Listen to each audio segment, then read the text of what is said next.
In this video, I present the results of a training survey conducted on police officers from around the country.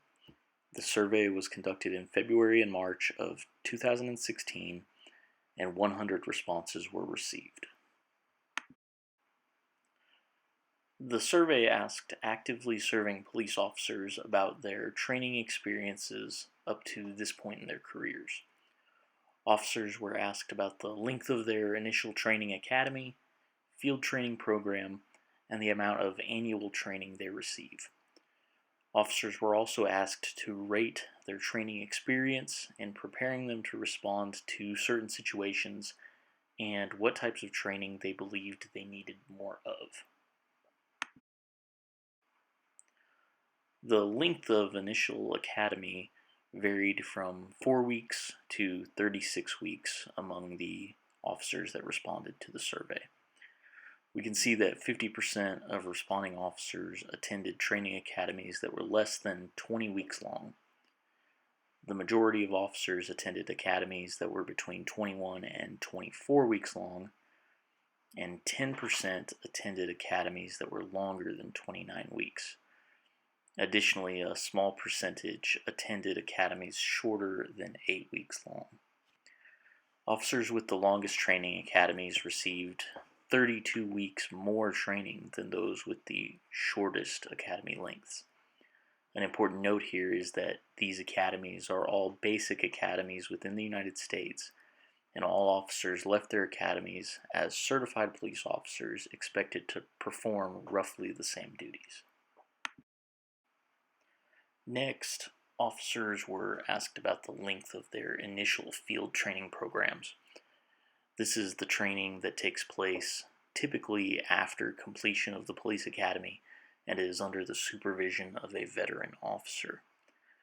You can see that the largest percentage of officers completed a field training program of 13 to 16 weeks in length, with smaller percentages completing programs longer than that. 18% of responding officers completed field training programs that were 8 weeks long or less. Much like the academy lengths, we see a pretty wide spread between the longest programs and the shortest ones, indicating that some officers are receiving significantly more training for essentially the same peace officer certification. Next, officers were asked how much continuing education they typically receive annually. The largest percentage of officers receives between 31 and 40 hours every year. The fact that is a bit disturbing is the next highest percentage, which shows that 22% of officers report receiving no annual continuing education. 7% of officers reported continuing education in amounts over 50 hours per year. It should be noted in this section that officers were asked not to include hours spent on gun ranges strictly for firearms qualification.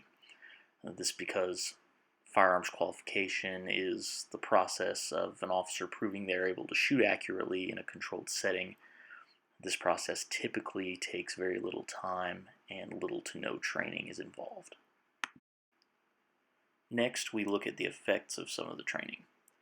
Officers were asked how well they believed their training has prepared them to verbally resolve conflict or de-escalate a situation. We can see about 9% of officers responded that they were either poorly or very poorly prepared to do this, and 16% responded that they felt very well prepared to do this. This is an important topic because much of an officer's responsibility involves resolving conflicts between multiple parties. While we can see that the majority of officers report being well prepared for this, I believe any police administrator would view a 9% rate of officers feeling that they are poorly prepared as being unacceptable in this category. Next, we see how officers responded to the question of how well they felt their training prepared them to interact with the mentally ill. The results are a bit more varied than the previous question. First, we notice that 19% of officers respond that they were either poorly or very poorly prepared to interact with the mentally ill, while only 15% of officers said they were very well prepared, and 27% said they were well prepared.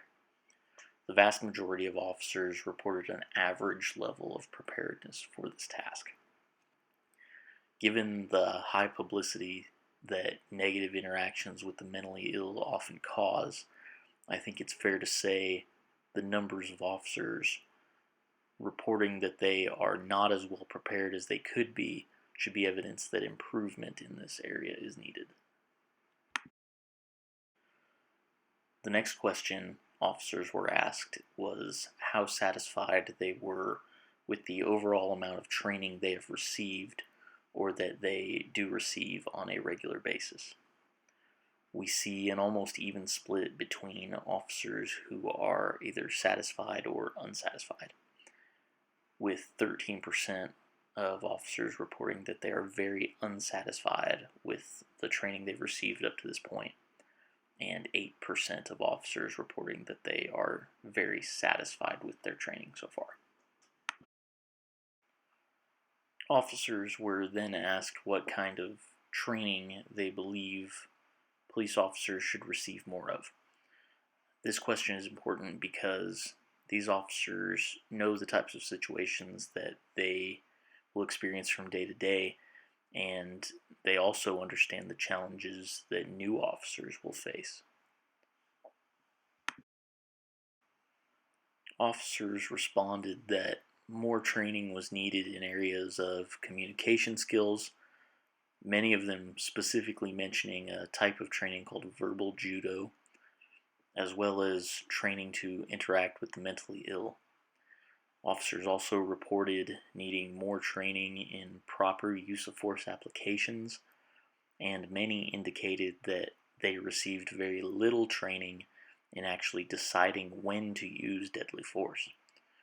Finally, many officers stated that reality-based training and scenario training are more important to them and should be provided more. This tends to be because officers, like most adults, learn concepts better when they're able to apply them in real-life situations rather than in a lecture-type environment.